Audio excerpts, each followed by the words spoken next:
Hi, everyone. Welcome back to Let's Talk Aging. My name is Molly Wisniewski of the Upside Aging, and I'm so excited to have the AlzAuthors team with us today. AlzAuthors collects and shares stories of those affected by Alzheimer's and disease and dementia to bring knowledge, comfort, and understanding to others on the journey. On this team, we have a lovely bunch of women. Jean Lee, a retired elementary school teacher, who, while working full time, took care of both parents. Katherine Harrison, author and illustrator of Weeds in Nana's Garden, a book inspired by her personal experience with her mother. Marianne Shuko, who's actually not here with us today, but she is an avid part of the team. And she's not a nurse who writes, but a writer who happens to be a nurse. Now writes about the intricate lives of people struggling with health and family issues. Vicki Tapia began her career teaching mother-baby pairs in the art of breastfeeding and found her energies redirected to the other end of life after both her parents were diagnosed with dementia. Her book, Somebody Stole My Iron, a family memoir of dementia, is a reflection of her experience. And Campanella, a former magazine and newspaper editor, and the newest member of the AlzAuthors team, her memoir, Motherhood, Lost and Found, was written after her mother was developed Alzheimer's as she was trying to become a parent herself. So, ladies, thank you so much for joining me today. I think we're going to have a really great conversation, and you have so much to offer family caregivers and people that are in the field. And I'm really looking forward to speaking with you all. So, thank you. So, could you tell us a little bit about AlzAuthors, how you came up with the idea, and how you choose your authors? Back in 2015, Marianne Shuko came up with the idea of cross-promoting books of the same genre. It seemed a little counterintuitive to me at the time, wondering why I would cross-promote with somebody who's attempting to market the same book I was. But as Marianne said, you know, if a person's going to read one book about dementia, they're going to read two books about dementia. So Marianne knew Jean Lee, and Jean Lee knew me. And we knew each other through our books because we'd written reviews for each other and had connected. And the three of us bound together and cross-promoted our books for about a year. And then Marianne came up with another idea, and Jean and I readily joined in to create awareness. One of the big promotion times was June. That's Brain Awareness Month, Alzheimer's Awareness Month. So we thought if we could come up with a website and create a blog, and each day of the month, the weekday, we could come up with 20 authors who had written about their experience with dementia in whatever way it was, whether they had dementia, whether they cared for someone with dementia. And we could every day post a different story and profile their book or perhaps their blog.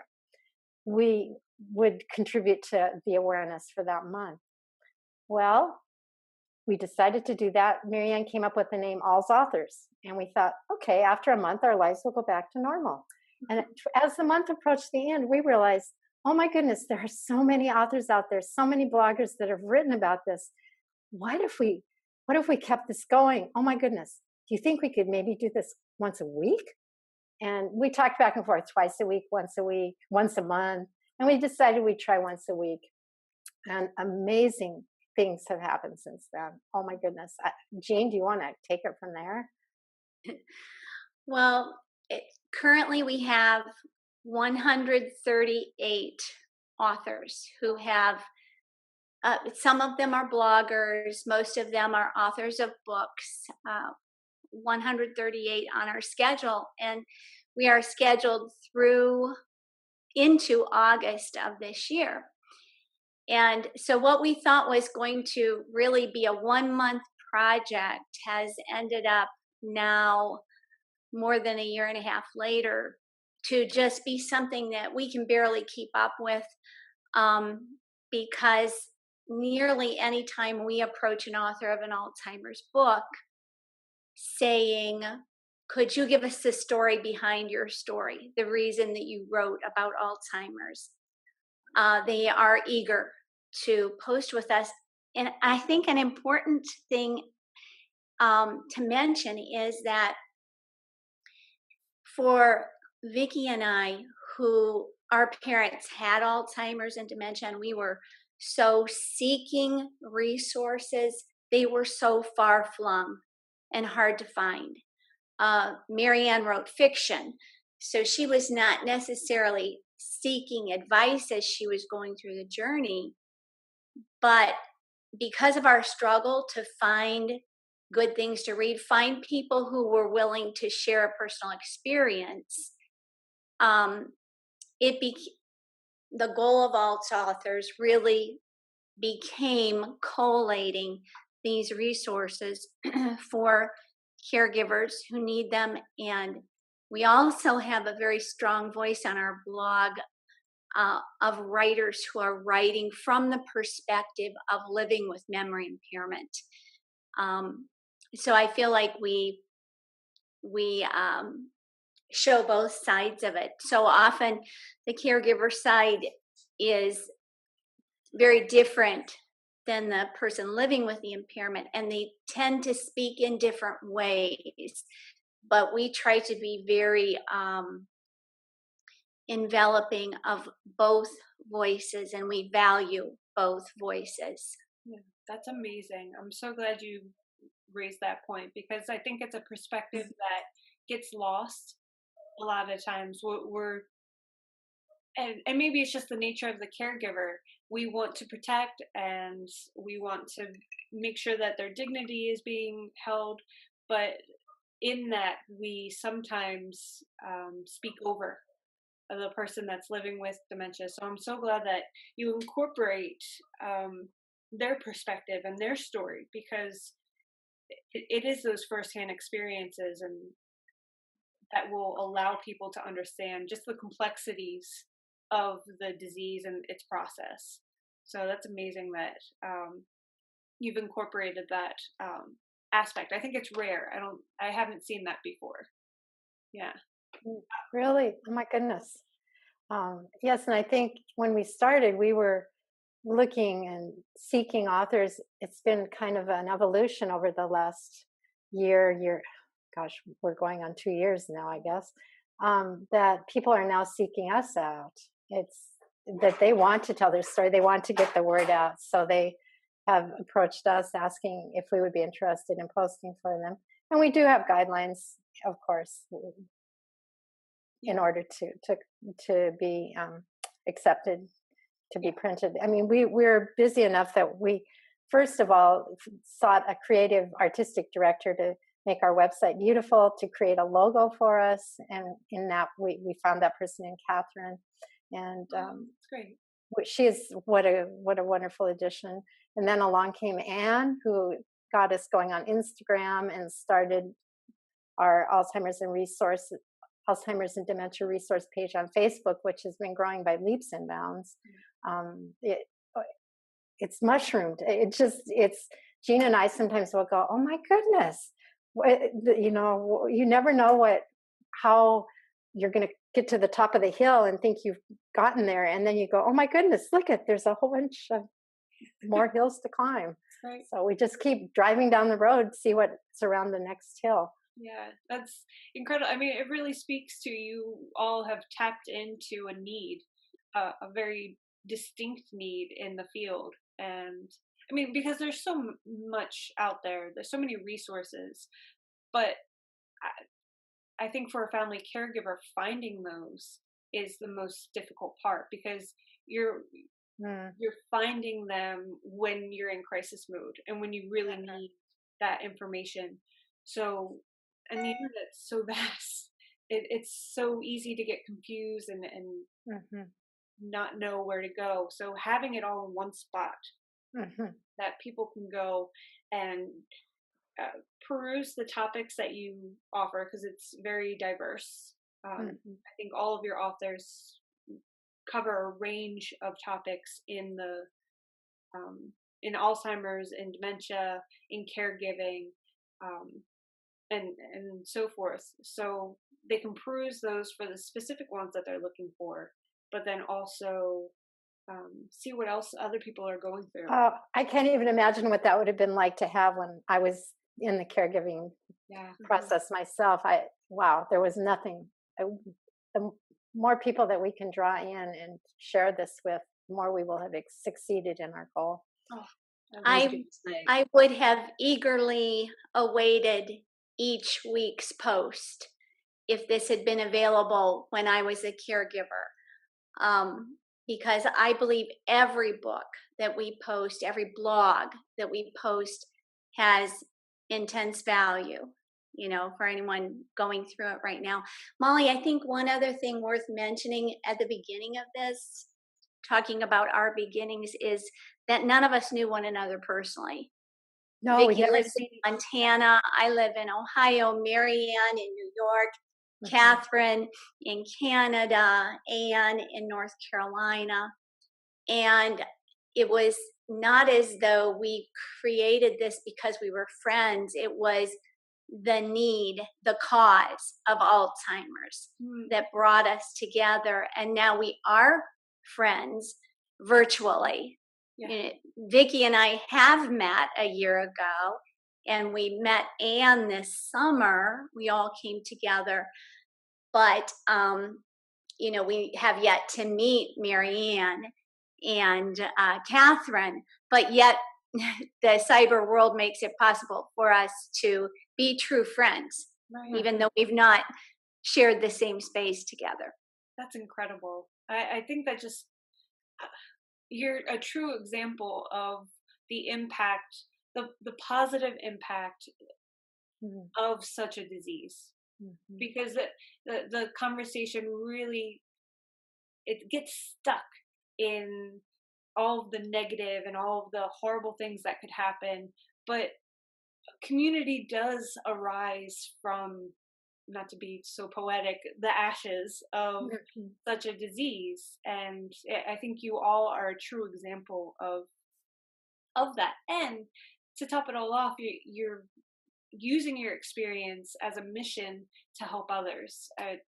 It's a rarity, and it's amazing to see, and very inspiring, I think, for everyone. But Jean, that leads me into my next question. I think that all of you have firsthand experience in family caregiving, and I was wondering if you could give us a little background of how you did get into the field and what made you stay in the field. So for me, both of my parents were diagnosed on the same day at age 86, and I had begun seeing changes in them at age 80, and my only sibling lived 1,000 miles away. I was the hometown caregiver, and I was also working full time. My sister, even though she was 1,000 miles away, was my greatest support. She was my therapist by phone, and she was willing to come in and be the bad cop to allow me to continue to be the loving caregiver. So that's my experience in having my parents simultaneously diagnosed, and they declined hand in hand. Wow, yeah, that's a lot. And then Katherine, you have experience with your mother, right? And your book, Weeds in My Garden, is actually based off of that experience. Yes. Can you speak just to like everybody else on the call, our books were the outcome of our experience. Right. And my mom had early onset dementia, so she was 62 when she was diagnosed. So I was in a different life stage, similar to Anne, where I was in motherhood. And I had just actually given birth to my second child when we were told of the diagnosis. So we had already suspected, as I'm sure most of the people that have experienced this, you're pretty aware that things are happening before you receive a diagnosis. So I had a journey where I shared motherhood with my mother's disease. And I actually, why I got into it is because I had my children at my side, and they were such a positive force in the experience that I wanted to help other children get into that experience, or other families have that experience, because having children help you, or they really were my help, and not to burden them, it was a positive thing in both regards. Having them with me meant that it was a better experience for everyone, and so I was really intent to find ways to help that journey happen for other families. So that's why I created my book from my own experience. I love that. I think that it, not only are you helping people, but you're really speaking to a growing need, I think, particularly for women who are assuming the primary role as family caregiver, and who have children, or are just kind of starting off in their own life, that are having to take care of their family members, and that intergenerational, because I don't think kids see it differently. Kids really have a way of just embracing the experience, and they have fun with the person. And yeah, so I love that, because it really encourages intergenerational, and it encourages to have that conversation with your children, rather than hide it. Exactly. So, yeah. And I mean, that's why I think I was so gravitated to AlzAuthors and decided I wanted to be a bigger part of their team, because there's so much about the opposite of hiding it, opposite of hiding everything about it. Let's talk about it together. Yeah. Reading the stories behind the stories makes those books even more valuable to you, because you recognize the person's own life and what they've done, and then how they've translated that into the story. And when you read the books, as you're reading the books, you also think about the author that wrote the book at the same time, and it enriches the experience so much. Certainly does. Yeah. That's amazing. Yeah, I'm sure it does. And how much validation it offers, not only the other authors that you're highlighting, but the people that are reading it, their readers. It's such a validating experience, I'm sure, and impactful for your readers and other authors to have that community, which is rare. It is. Can you, because you've all mentioned and kind of briefly discussed your personal experiences, could you offer an example of a difficult caregiving experience that you might have highlighted in your books, or just have experienced? Or would you like me to speak to that? Yeah. I was in my early 30s, similar to Katherine, but I actually did not have children to begin with. My husband and I had recently moved from Texas to North Carolina. We were hoping to be closer to my parents, who lived in North Carolina, thinking we're going to start a family, have a wonderful time with my mother, who was just great with children. And at the same time, I had my first in a series of miscarriages, and my mother started showing signs of Alzheimer's. And so just when I was desperately needing her as a comfort and someone to look towards, she was really needing me to step in as a caregiver, and I was totally unequipped and very isolated, because everyone else my age was dealing with their young children and their family, and they had no clue what I was going through. And so I sort of had loss upon loss, which really just made it difficult. And then once I did, after a long period of time, was able to have a child,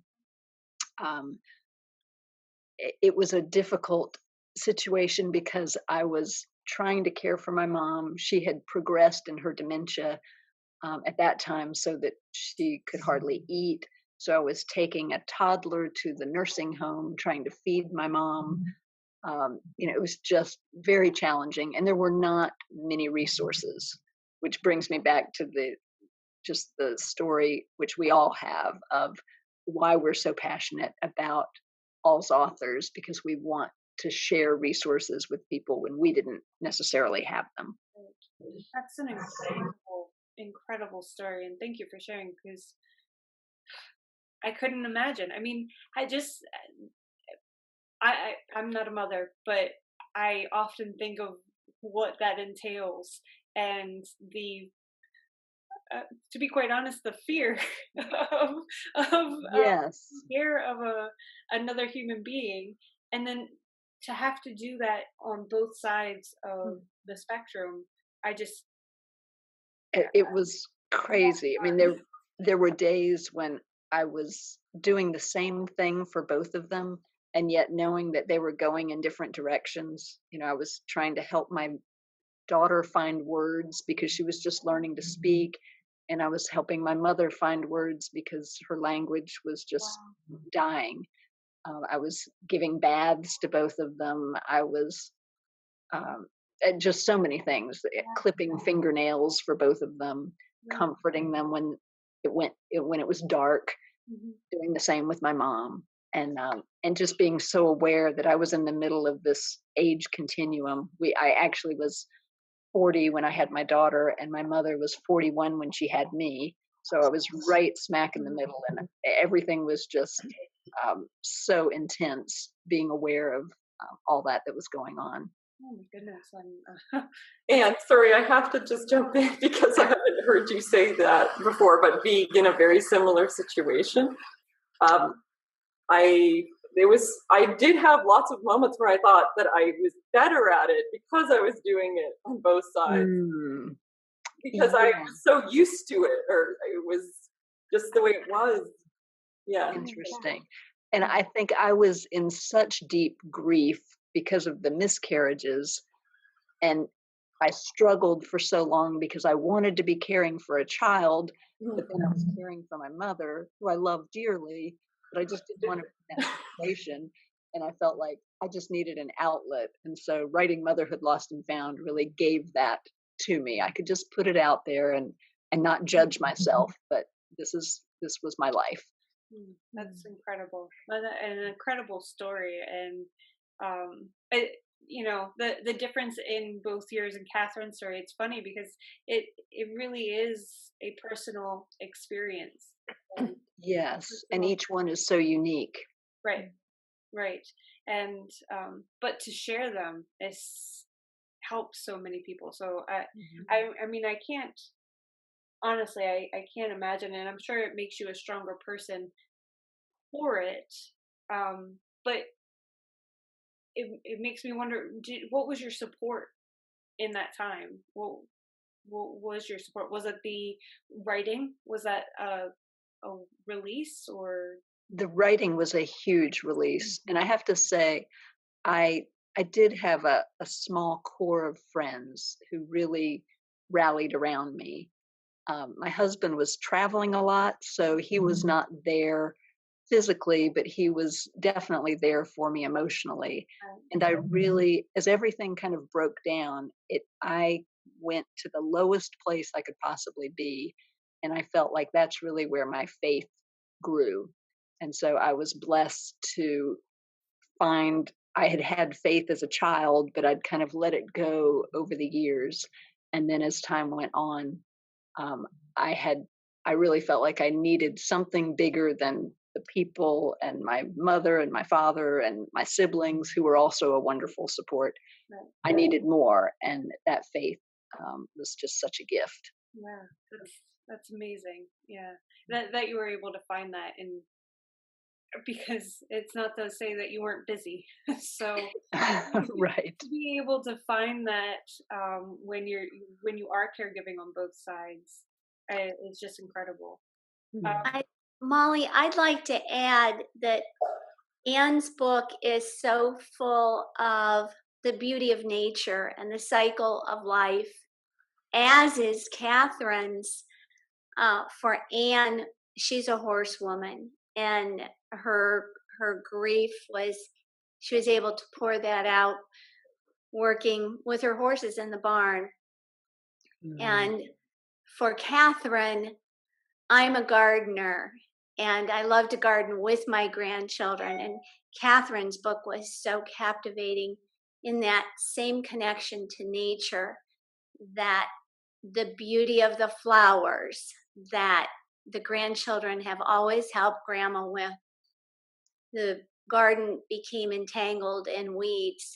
And it's such a beautiful way that Katherine uses that cycle of nature to explain, well, these tangles of weeds are the same kind of tangles that are happening in the beauty of Grandma's brain. Right. And just both of them tie in nature so well to their books. Thank you. Yeah, no, it's great and therapeutic. I mean, I think that's we all need it, right? Literally, we all need to be in nature and in tune with it. So, particularly, I think it's so beautiful because when you're dealing or working with Alzheimer's, it doesn't feel natural. It doesn't feel like this is something that we should be going through. So, I don't know, kind of going back to basics and what a beautiful metaphor that is. Yeah. So all of you have spoken to the family caregiving aspect and have also suggested that while you were going through these experiences, there wasn't that much out there in the world as resources that you could tap into. We talk a lot in the field now about the growing need of family caregivers as, you know, the infinite baby boomer is wanting to stay in their own homes and are seeking care, and that really falls on the family member primarily. So what is your take on this phenomenon that's happening, and how do you see us solving it? And us, I refer to people that are in the aging services, either personally or professionally. I'll be glad to speak to that. I definitely agree. There is a huge growing need. In 2017, the Alzheimer's Association has said there's 5.5 million people living with Alzheimer's and associated dementias. And that's just an estimate. And there's so many people who don't report what's going on with their families. They're saying that by 2050, it could be as high as 16 million, which is over 3 times the number. And that right now there are 15 million Americans providing unpaid care for their loved ones. So, I mean, it's just enormous. But I guess for me, and probably all of us, the solution I see is to talk about it, to really bring it out into the open, to not make this a hidden family problem. And it's interesting because I know Jean has a different experience with her book, but my mother was very much, she was a feature writer for newspapers, and she believed in the power of writing about things. But her personal experience with Alzheimer's, she was very embarrassed about it, and she didn't want to talk about it while she was going through it.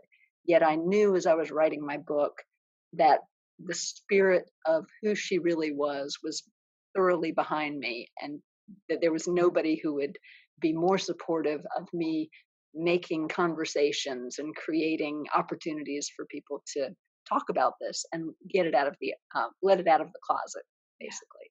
Oh, I love that. I love that. You're right. I think you hit it on the head that talking about it, it's true. There's such taboo around this subject, and which I think stems from our societal fear of getting older, right? As soon as you forget where the keys are, people are looking at you with a magnifying glass, like what's happened? And so talking about it and making it normal, or at least the new norm, where this is an experience that so many people, as you're.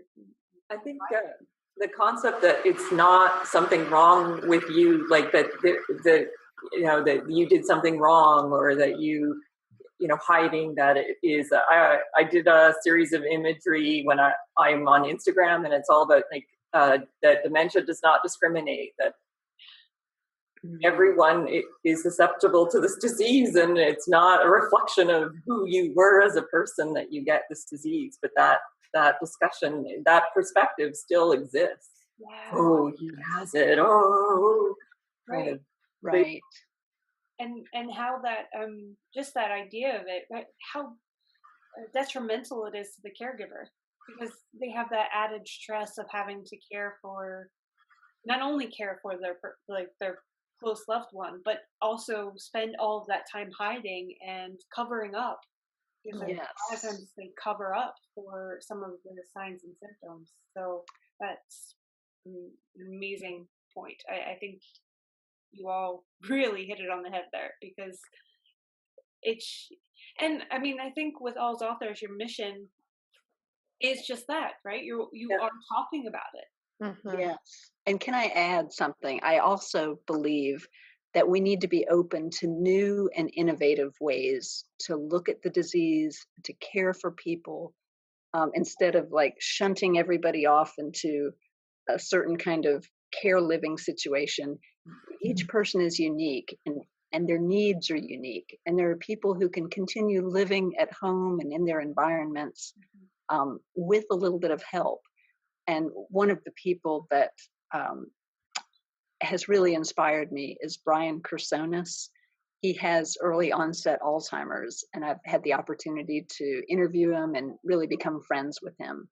And he's actually created an organization that's nonprofit called Faith to Care. And Faith to Care, the number 2 care.org, if anybody is interested in looking it up. And he brings caregivers who have a need together with people of faith who want to help. And he does it through crowdsourcing and social media. And again, just being very innovative about how to help people. And I just think if we can open our minds and really keep the value of human life in the forefront of our mind, then it's just, I feel like there's no boundaries on what we can do. Oh, ladies, you're giving me all the feels. I love this.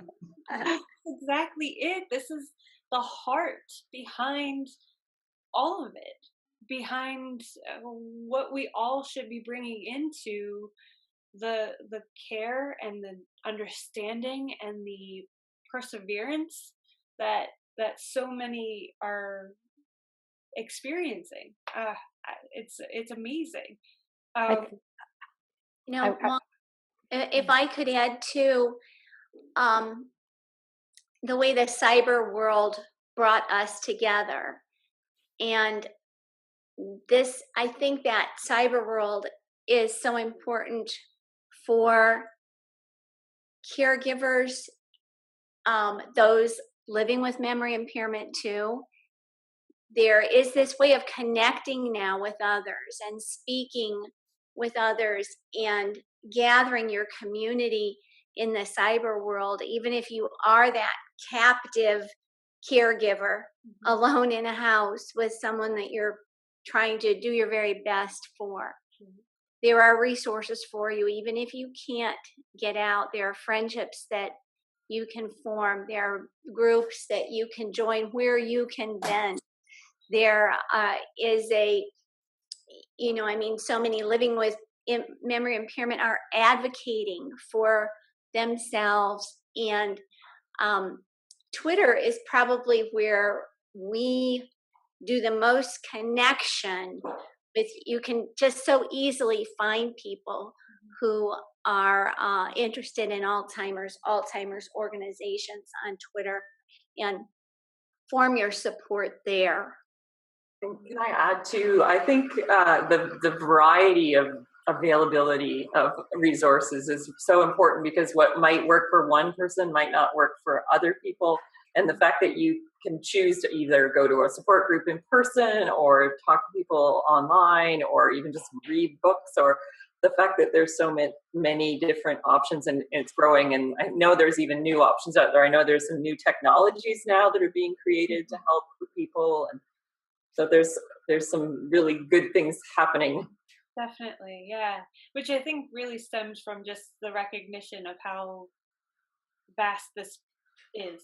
That while I don't like to use the term problem, because I don't think that the actual act of caregiving is a problem, there are needs that aren't being addressed. So you're right, having those different platforms for people to, that people feel comfortable in their own way approaching and finding is really important.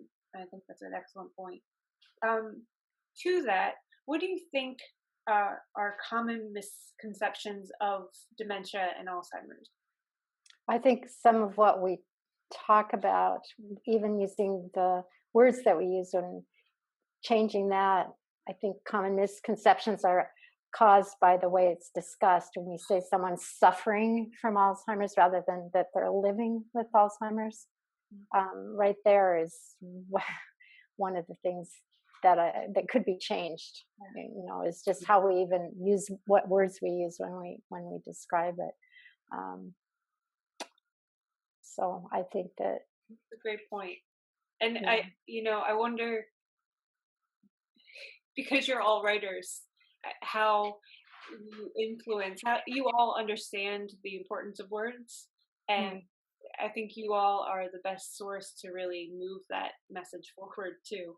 That words do matter, words are important, and labels become detrimental just to the image, the overall image of what we see. Yeah, that's an excellent point. Excellent point. Yeah, it's that it's getting away from the concept of that dementia is something to be feared, and rather than dementia is something to live with and manage. And I think generations ago, that's what happened. People lived with it, they managed it, and it was part, for some people, that was part of the end of life. But now it's gotten that stigma attached to it, and we send people away, and it's changed over time. I think maybe we're turning the corner to sort of head back the way that what it used to be, that it's accepted. It's part of what can happen. It's just another exit mode. It may have been accepted, but I think it was also hidden away. Oh, yeah, you're right. Families stepped in to care, but they didn't talk about it. Or it was, grandma or whatever issue. But yeah, a lot of things were kept under wraps. We are a more open society, thank goodness. Yes. It seems healthier. All of us, our books are written with a positive tone. And, as caregivers, of course, it wasn't all positive. But we searched deeply. We looked for the silver lining, the cloud coming through the sun coming through the clouds. Yeah. And I think that's something we try in the books we feature. We try to feature things that look at Alzheimer's and dementia through a positive lens.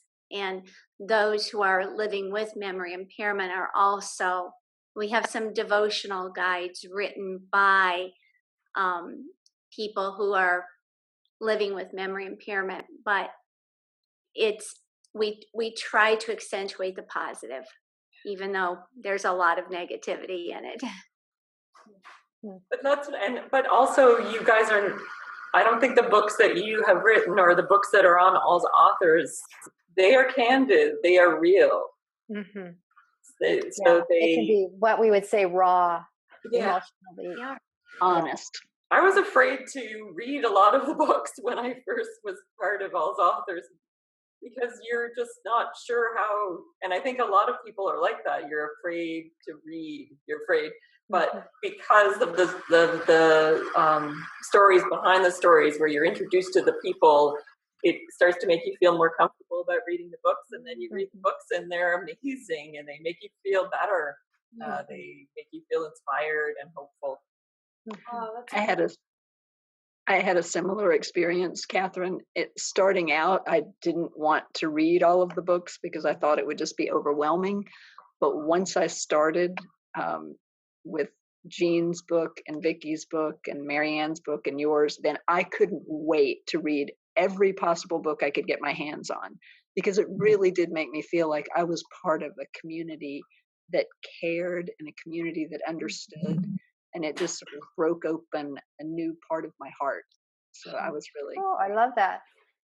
You know, the one thing I always think about is, before I was involved in caregiving, when I worked in the business world, I just never have seen so much heart and love through this experience, that it exists. You know, there's so much that it isn't in what we see every day in the world. But these books and these people that I see smiling back at me have such huge hearts and such love to give in it. It sounds corny, but it is exactly why we do what we do. Absolutely. Mm-hmm. Yes, the best rewards in life aren't always monetary. Yeah, oh, that is true. That is so true. And there's, ladies, thank you.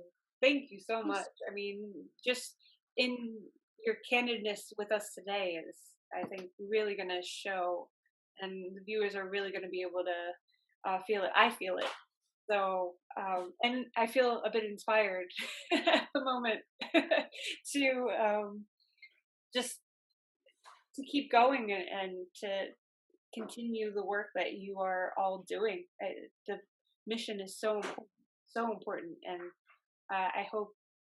I mean, as I said earlier, your audience has grown quite a bit over just the last year that I've been following you, but I foresee you all going a great way in making an impact in this field. And that would be wonderful. It would accomplish our goals. Yeah. Thank you. Thank you so much. Yeah. Could you, we'll probably round up the interview, but could you give one piece of advice? I mean, you've given so much already, so I might be asking a bit much, but for the family caregivers that are maybe just starting off on their own journey, or maybe their journey in caregiving has just come to an end, do you have any advice for family caregivers who are just kind of looking for answers?